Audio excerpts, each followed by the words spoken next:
Amateur Traveler is in its 20th year now, but can you imagine if I had people on the show who had never been to the destination, but had just read about it or seen a movie about it? That wouldn't make any sense at all, and you wouldn't listen. We all know how important it is to receive advice from people who know a destination to get the most authentic local experience. And a great option for experiencing this is Explore Worldwide and their authentic small group adventures, led by local tour leaders, perfect for solo travelers who want to meet like minded people with a desire for adventure. I'm often an independent traveler, but two of my last three trips were with small group tours because they organize everything and it's a lot easier. If you want to recreate the tour I did to Malta, they have a Malta and Gozo Discovery Tour. I'm intrigued by one of their tours called A Taste of Sicily. The company again is Explore Worldwide, and visit exploreworldwide.com to learn more. And thanks to Explore Worldwide for sponsoring this episode of Amateur Traveler. The nights are long, the days are short, and the weather is chilly to downright cold, depending on where you are. It's a good time to slip into a Quince iconic Mongolian cashmere sweaters, which start at only $50. You can treat yourself to everyday luxury at an affordable price with Quince. If you really want to dive into luxury, you can check out their leather handbags, washable silk shirts, and European linen sheet sets. Whatever you're looking for at Quince, all the prices are 50 to 80% less than similar brands, and they do that by partnering directly with top factories and cutting out the middleman. They only work with factories that use safe, ethical, and responsible manufacturing processes. And of course, they use premium fabrics and finishes for that luxury feel in every piece. But you've already heard me rave about my Quince travel pants. Treat yourself this winter without the luxury price tag. Go to quince.com/traveler for 365-day returns plus free shipping on your order. That's QUINCE.com/traveler to get free shipping and 365-day returns. Quince.com/traveler, and thanks to Quince for sponsoring this episode of Amateur Traveler. Today's episode is brought to you by Select Italy. Select Italy designs custom itineraries and books a whole range of products and services, including fascinating tours, romantic weddings, or honeymoon trips, along with ticketing services for museums and musical events in Italy. Visit selectitaly.com to learn more. I got my bags packed, I'm on a roll. I'm heading out there, and I'm ready to go. I'm looking real good in my passport photo. Amateur Traveler, episode 517. Today, the Amateur Traveler talks about cormorants and pelicans, fish soup, UNESCO World Heritage Sites, the Lipovans, and sturgeon, as we go to the Danube Delta in Romania.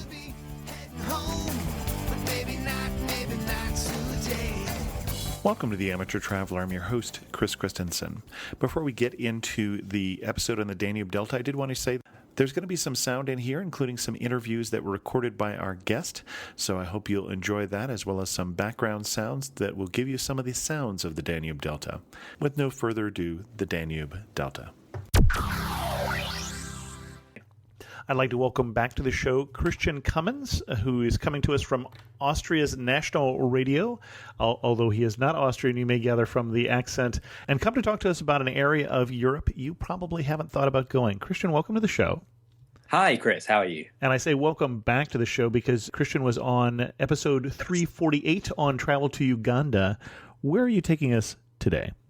Well, not quite as exotic as Uganda, perhaps, but within Europe, it's perhaps the most adventurous country I can think of. We're going to go to Romania today. I've spent quite a lot of time in Romania, but this time I want to take you to the far eastern edge where Romania hits the Black Sea, the Danube Delta, the watery end of one of Europe's great rivers and one of the world's most fantastic biodiversity hotspots, a place where there are no cars, you can only get around by boat, reeds, birds, jackals, wolves, everything, the Danube Delta.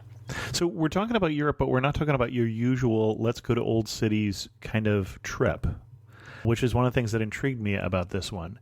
So why would we go to the Danube Delta?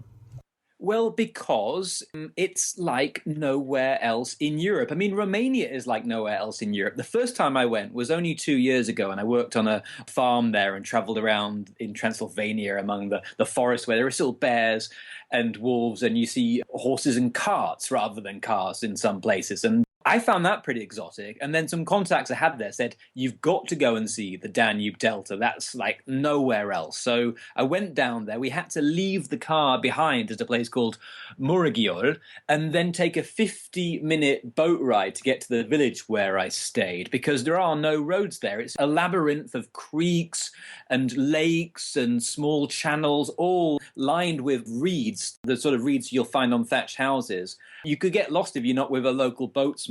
Because there are no cars, the roads have no tarmac. You have kind of dirt tracks and these wonderful houses made of wood and painted bright colors, a lot of blue with wooden window frames and, as I say, thatched roofs. It looks, in a way, you step back in time, and yet it's an incredibly forward-looking place. Wi-Fi everywhere in Romania. I find it a fascinating place of contrasts.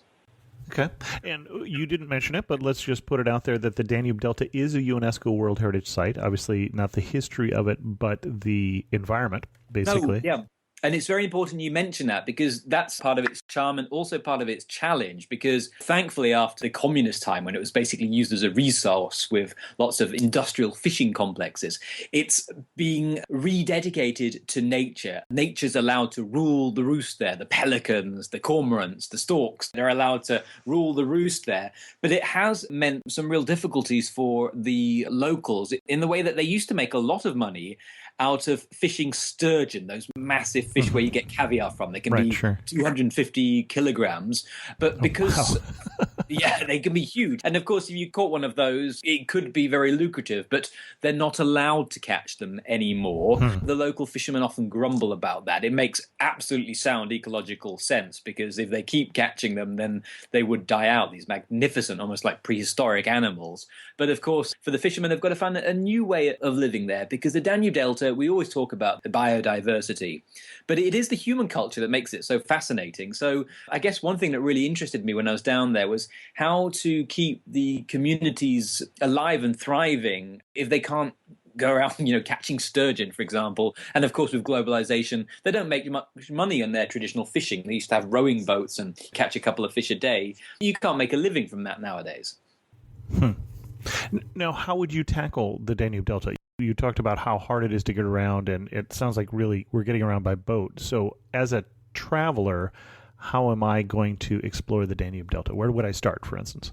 Well, the classic way to go there is you can get down to Tulcea quite easily. That's the biggest city near the Delta. You'll get buses. You have to change the buses from Bucharest. I was a bit lucky. I got a lift down from the airport. You come through some gorgeous scenery, by the way. An area of Romania called the Dobrogea, which is this windswept landscape. It looks like the wind's polished it clean. The very short grass grows, and they have thousands of wind turbines now. It's kind of the green energy center of Eastern Europe. And they took me down to a place called Muragiol, but that's the nearest you can get. And then you just leave the car behind and you're reliant on either a ferry. You can go on a big ferry. That's the equivalent of the bus. Or if you're lucky, then like taking a taxi, you can get a smaller boat to take you on a ride down to wherever you want to go. Okay, so the city you mentioned, Muragiol, Yeah. is on the western edge, basically, of this park, I want to say. Yeah, sort of southwest. It's the last corner before you hit the sea and, of course, the nature reserve. Okay. But yeah, Tulcea is the bigger place to get a ferry from there. You mentioned getting a ride. Are you just hitchhiking around Romania, or did you have a friend who took you?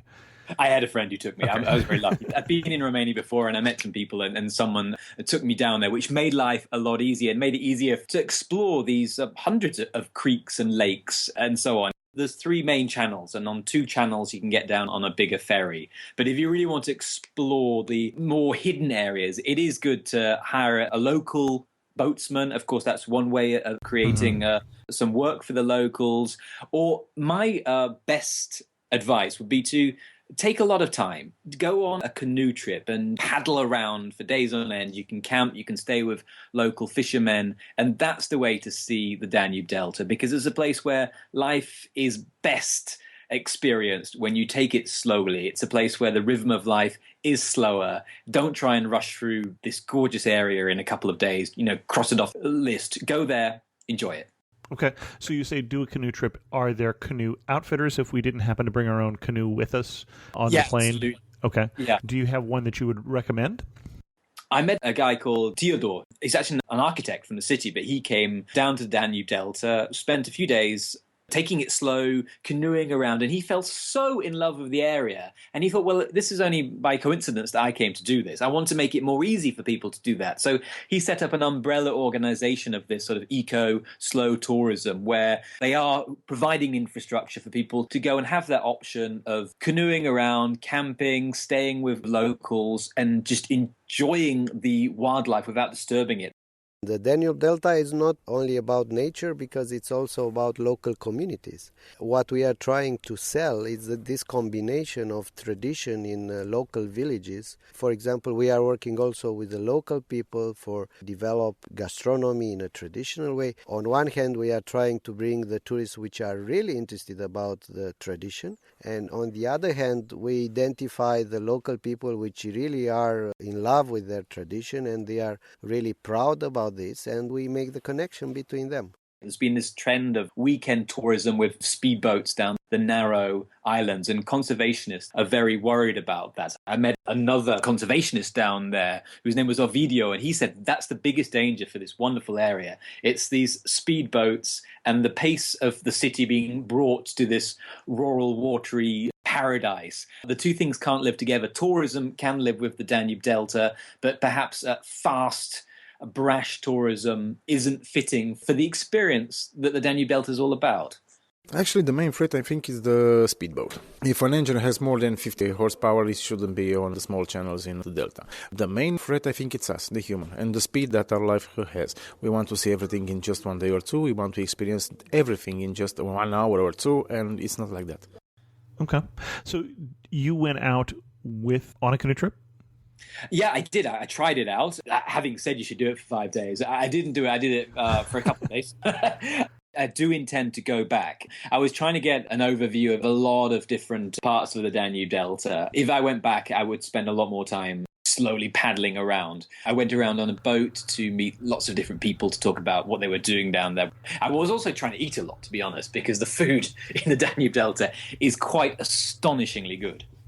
Let's take a break here and hear from our sponsor, who is Select Italy. Select Italy is the ultimate source for travel to Italy and offers a wide range of superior Italian travel products and services, including customized itineraries, state-of-the-art tours and packages, wedding, honeymoon trips, unique culinary classes, a complete pre-departure ticketing service for museums and musical events, private guided tours, yacht charters, transportation, hotel reservations, villa booking, and more. Through a vast network of suppliers and cultural contacts, anything and everything you need for optimum travel to Italy is possible with Select Italy. Based in Chicago with an office in New York and Shanghai and support staff in Italy, the company has expanded its offerings and travel services to the Balkans with the launch of Select Croatia. Visit selectitaly.com and selectcroatia.com. And you talk about paddling around. So as I look at a map here, we're talking about an area that's in English units, something like 30 by 40 miles. If you want to convert that to kilometers, it's something like 60 kilometers from top to bottom in the main part here. So, I mean, how far out can you get? Put it this way, when I went out on a boat with a local and we went to meet some bird watchers, and then we went to meet some people who were living from this canoeing, and then we went off to meet some other people from a very fascinating community of Russians. Of over many generations, they were religiously persecuted in Russia and they came and settled there. So there's lots of things I wanted to see. On the map, it doesn't look like we went far, but we went through very small, these dark-watered creeks with the trees hanging really far over. It's like a little tunnel through this very dense vegetation. We set off early in the morning. We didn't get back till quite late at night. because it just takes a long time to get around. It's like a labyrinth in there. And I was very grateful because if I'd been stuck navigating on my own, I mean, you could get totally lost in there. But also because some of the reed beds, they move around. So it doesn't always look the same, the Danube Delta. There are the main channels, there are bigger creeks, but then between these floating reed beds, the channels are changing the whole time. You need an expert who really knows the area. I went with a guy who grew up living off fishing, and he seemed to know his way around. You do need to stick to people who know their way around. So you mentioned a group of Russians there who were religious refugees. I'm curious if you learned more about them. I did learn more about them, but I learned about it not by reading a history book, but by trying to follow conversations people explained to me. So the history I'm going to give you now could be cod history. It's secondhand from someone via some dodgy English and some of my very rusty Romanian. So basically, a couple of hundred years ago, as far as I understood it, there was a schism in the Orthodox Church. Russians then had to flee a certain group. They fled via what is now Ukraine into the Delta, and you'll find villages still now where people speak Russian. Of course, it's very near the border with present-day Ukraine. You'll see people who descend from the Russians who have very blonde hair, very blue eyes, and they look very distinct from the other Romanians who have a darker skin, darker hair, more of a Latin influence. They're very distinctive, and more vodka's drunk. There's a certain village we went to near Christian, near the main channel. Basically, it's like a Ukrainian village in the middle of the Delta. Very distinctive looking people, very proud of their traditions. And also we drank a lot of vodka there. It was very interesting. There's a new film out about their history. And so I saw that in Romanian. And my version of history is pretty much following on my interpretation of this film that we watched in this village. Fascinating history. Maybe we'll put a link in the podcast so that people can read more about what really went on. Yeah, sure. I got a chance to look while you were talking, and we're talking about the Russian Lipovans. I don't know exactly, the Lipovans. I'm glad you remember the name. The Lipovans. Funny, because it gets very hot. It gets to kind of like 35 degrees, up towards 40 degrees, and they get terribly sun-tanned, I would say sunburned. You see very red-faced people down in the Danube Delta because they come from a part of the world where they're not used to so much sun, and it's quite, for me, it was quite shocking seeing the incredible suntan on very blonde people. And you talked about a couple different ways to see the Delta. The first thing you talked about was the ferry, and I want to go back to that. Where is the ferry going from and to? There's a ferry that goes down from Turcia, to say the main city, and it goes right down to Centu Gheorghe. Okay, on the coast. So yeah, on the Black Sea coast at St. George's. You'll see people arriving on the ferry with, all the provisions that these villages need. They have to pretty much bring everything from the city. There's another ferry that goes down to Sulina, which is the main city inside the Delta, where there's a famous lighthouse. Basically, kilometer zero of the Danube is in Sulina because they count the distance of the Danube not from the source in Germany, in the Black Forest, but from the coast, the Black Sea coast. So there's a point where it says this is Danube kilometer zero. The ferry will get you down there, and it can take like 3.5 hours to get down on the ferry. But you'll meet lots of interesting characters on the way. And then when we get to St. George's, what would you do there? I'm gathering it's not a big city. No, it's not. It's a small village. Yep. You'll see a few cars now. It says in the old guidebooks there are only 2 cars or no cars, but you'll see now people have brought cars basically on ferries, but there's no tarmac on the road, just some 4-wheel drives parked there and dirt roads, which can get very muddy in the wintertime.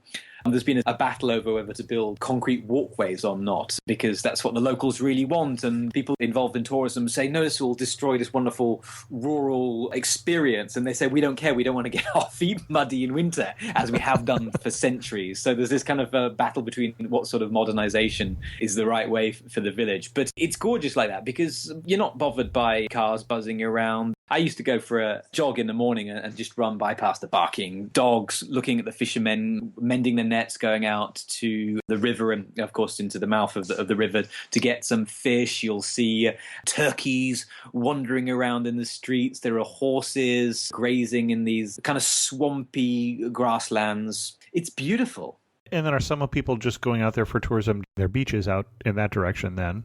on the Black Yeah, Sea. there are beaches, and in summer, it's a great place to find a very isolated beach. For example, from Sventu Gheorghe or St. George's, you can walk some 15 kilometers up to Sulina, might be 20 kilometers, along this long stretch of grey golden sand, which is absolutely strewn in millions of shells. So when you go along the beach, you hear the whole beach crunching under your feet. I've never seen so many shells. We tried to cycle as far as we could up towards Sulina, and we cycled for an hour. And we were just on this desolated beach. We didn't see anybody because it was kind of off season. I was there in spring, so the sunbathing season hadn't begun yet. And I'd never been on the beach in Europe and seen nobody for an hour of cycling. That was what I loved. And every now and again, a cow would cross from some pasture land onto the sand. We saw some wild horses, but we didn't see any people. A lot of flotsam and jetsam that's washed in from the Black Sea, some of it exotic like wood and of course all the shells. Some things more bizarre like the odd boot, and we saw a washing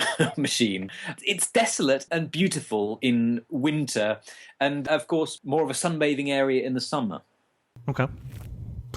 Excellent. What else are we going to do in the area? I'm always a bit led by my stomach. It is a brilliant place to eat fish. I couldn't get enough of it whilst I was there. Fish is, of course, locally caught.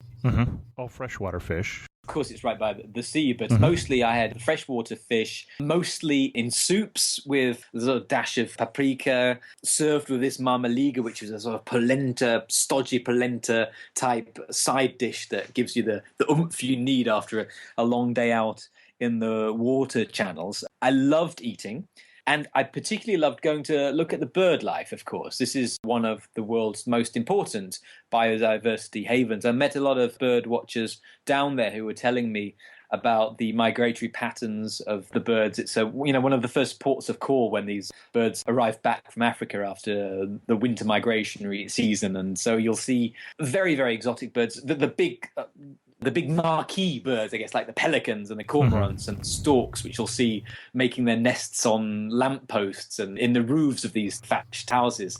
But also lots of important smaller birds that are unique to the area and need the area to stay healthy to continue their lives. You'll see a lot of birds, and you'll see a lot of bird watchers from all over the world stalking them, sometimes living in rickety little huts. We met a team led by Switzerland, but with people from all over the world who were living in the most incredible little makeshift hut on the beach. Young scientists having a wonderful time, but I really admire them because they spend months out there living in quite primitive conditions because they just were fascinated by the bird life there and were ringing them and observing them and trying to record their habits. We're going in Saharin. It's an island, a very nice island with many birds. And what might we see? Pelican, sturge. Sort of bird. Storks, pelicans, okay. Interesting. If you're not going to paddle all of the waters in the area, roughly how long would you devote to exploring the Delta?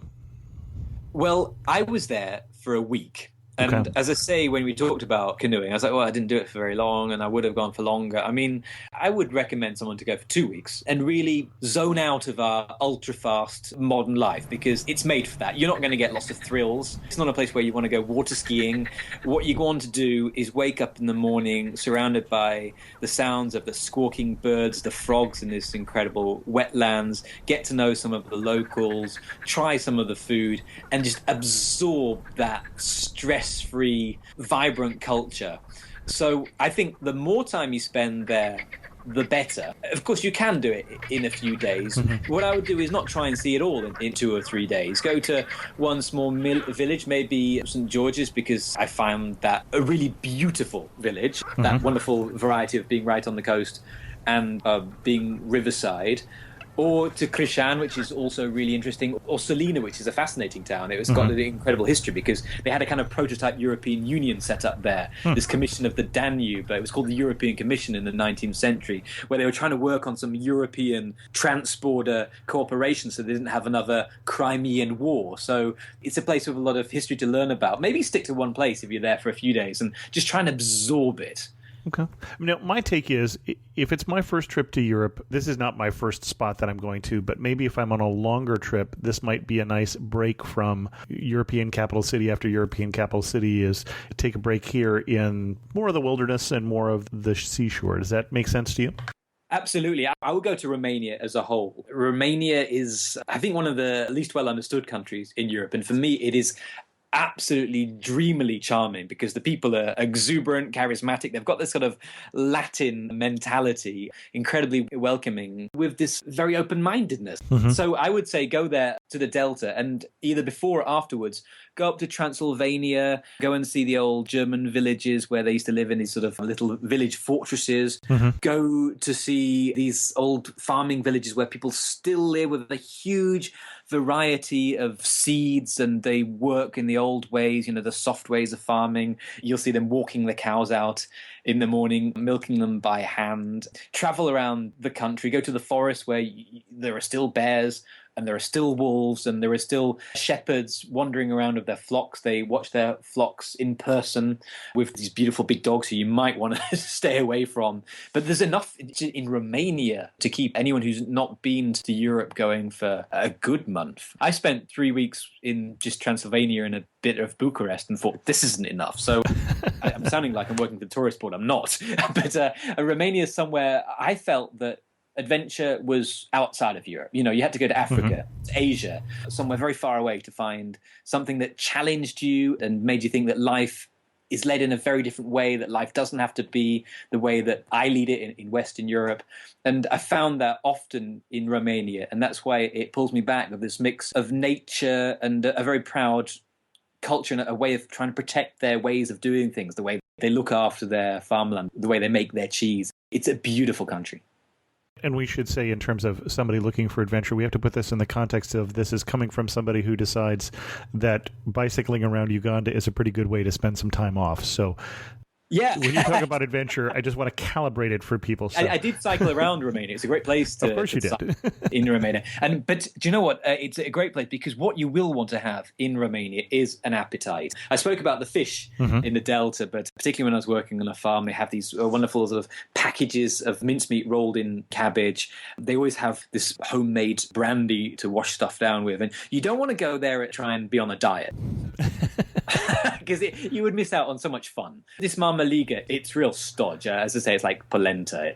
What you want to do is find something that builds up an appetite. I found cycling through the wooded hills of Transylvania. One way of doing that, there's a wine area just to the southwest of Bucharest, which would do it. And I also found going around on a boat, and I got quite cold in the Danube Delta because I was there in spring, really builds up a sensible appetite in which you can really enjoy Romania from your stomach upwards. Well, and I should say that we have 2 or 3 other shows on Romania, so check that out if you're entranced by what Christian is saying. One question for you, just getting back to you were working on a farm. Were you woofing? No, I wasn't woofing this time. It was part of a tourism project. Okay. It's very similar to the fishermen in the Danube Delta in that it's very easy for us to come from the West and particularly from the cities and say, oh, the way you live is gorgeous and just stay exactly as you are. That's right. Okay, but people have to make a living, and it's got more difficult with globalization. They used to live in their villages and people would live off local produce, but now you can go to a supermarket and get cheap cheese from somewhere else. And young people have been moving away. The villages that are left with older generations. That was very true in the Danube Delta. That was very true in Romania. And I have to say, I really appreciated it because I'm from northern England. And if I go back to my home village, the young people like me have all had to leave. There is no jobs there. So part of this farming project and part of the soft tourism project in the Delta are both to do with giving people an extra source of income so that they can carry on with living the way of life they want to live. They want to live in this way where they love their animals. They love growing the food in the way they want to grow. They love scything the fields instead of combine harvesting a huge swath of land or having to sell up to big corporations. But they can't just do it and ignore the changes in the world. So having tourists to come and stay who will then go and maybe admire the way they live and brings back some self-confidence to particularly the younger generation who think, is it backwards where I live? Is life going on elsewhere? It's not going to solve it like a magic wand, but I spoke to people in Danube Delta who said that since tourists have been coming and living in these villages and saying, wow, it's great how you use these reeds to roof your houses. This is really beautiful. It's kind of helped recreate a pride in that culture. And people were before thinking, no, let's not use the reeds, which are, of course, grown and they're cheaper because they're grown in the Danube Delta, but putting on synthetic roofs because they thought that was modernism. And sometimes tourism can be destructive, but sometimes by admiring unique cultures, it can help sustain those cultures because locals see that people don't look down on them as backward, but admire what they're doing and how they're doing it. And wow, I like how you catch your fish. I like how you prepare that. You don't have to try and become more like Bucharest or more like Paris, more like London. Right. You could be proud of your local community and the way you do things. And I think that is important. You have to talk to locals. They're sometimes not as positive about this as I am and tourism officials are, that they sometimes say, no, we want it to look more like Bucharest. And who's to say how they should live? Oh, yeah, and if you asked me to, for instance, go live like my grandfather did as a dairy farmer, going out and milking the cows twice a day by hand, I'd say hell no. So there is that constraint as well. I want to say briefly too, the place I stayed to in Sfintugorje in St. George's, I pronounce that wrong every time. It was an eco village in a way. It's quite a big tourism project in a small village. But what I admired about it, it's called Green Village, is that they used the local roofing style. They built these new sort of huts in the local style using local workforces. They had people from the village working in the kitchens, and they were trying to work with the village authorities to say this is how we should develop onwards. And there's a purist in me who thinks if I go traveling anywhere, I love to stay with a fisherman in his back room, and that's what I did in Transylvania. I loved it. Just a family, spare room, stay there, eat with them, great. But I guess if any place is going to survive in the modern world in tourism, then they need to have bigger projects. And the question is about how sensitively it's done. And I think they got the balance right. They've even got some small film festival in the summer to try and get more people who maybe wouldn't have come to the Danube Delta to come there. They'll come and watch some independent films. And then maybe they'll think, hey, wow, whilst I'm here, let's explore this area and start appreciating this jewel. Because if they're not appreciated, no one will look after them. Okay. I want to back up here from the meta tourism issues to more of the trip issues. So you talked about talking to the locals' language. Not everyone speaks Romanian. How easy is it to get by if you are not a fluent Romanian speaker? I lived in a farm near Transylvania where basically I didn't speak any Romanian. I learned a few words, politenesses, and they didn't speak much English. And we got by on a lot of smiles and hand signs. And I think basically decided if we feed him, that's great. And then I'd watch what they were doing and help.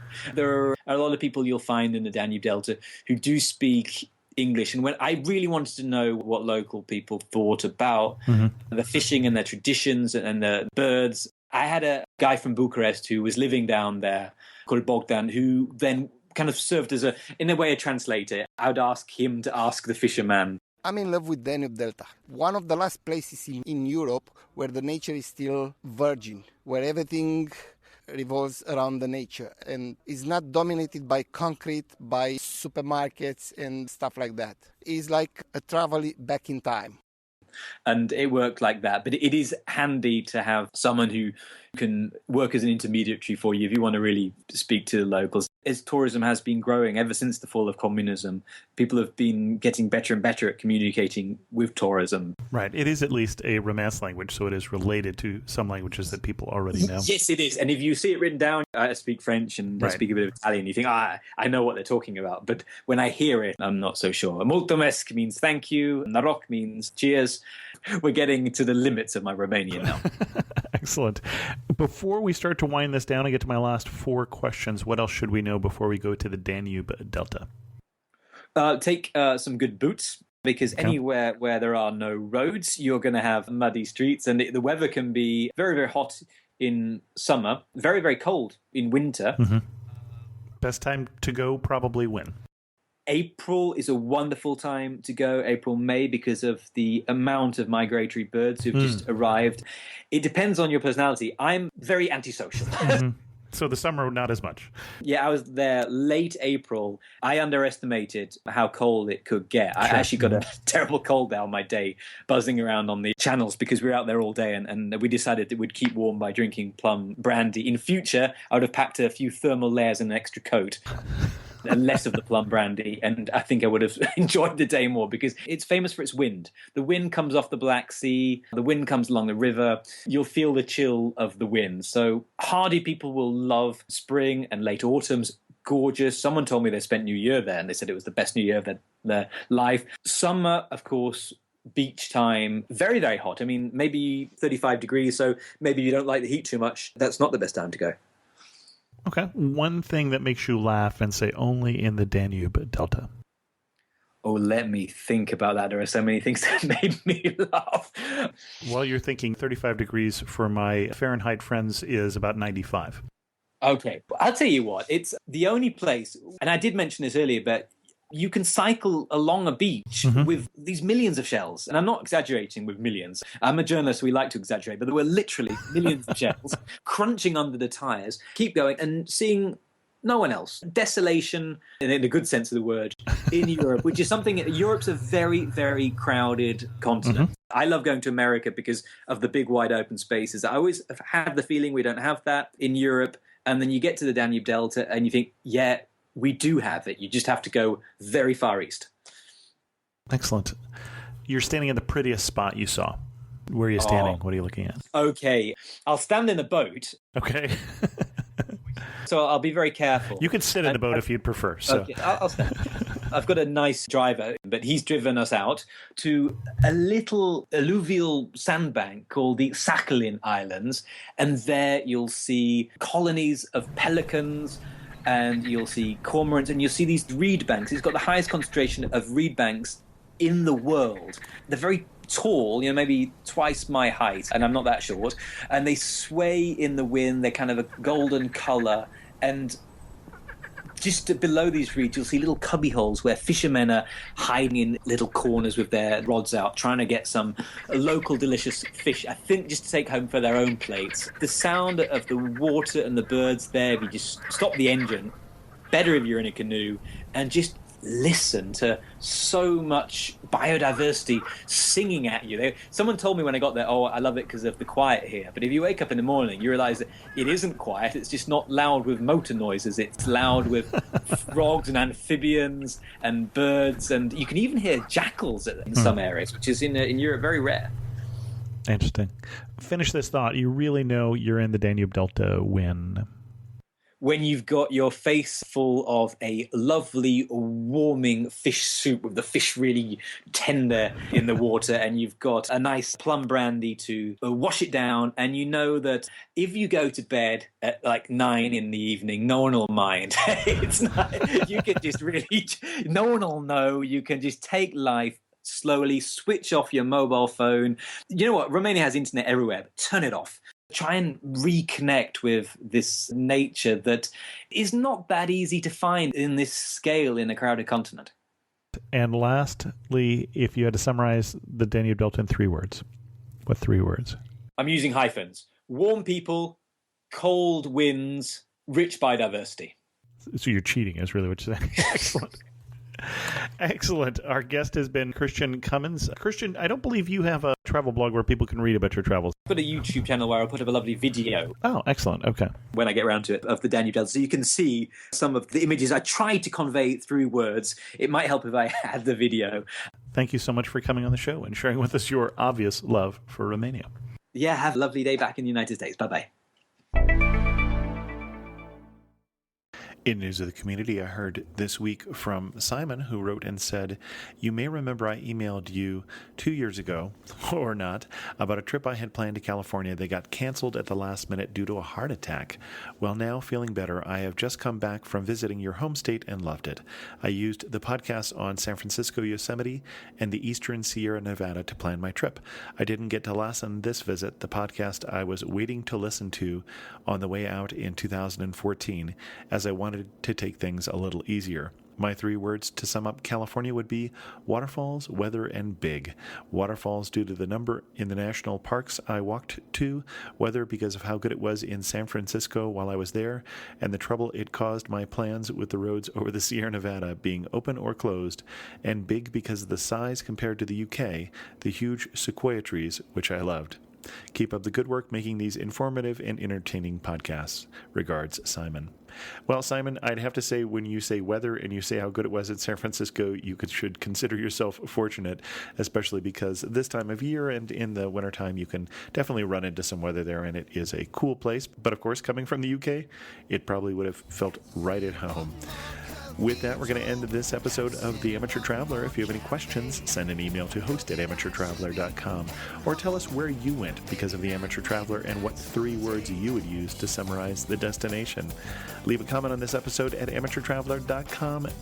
And as always, thanks so much for listening.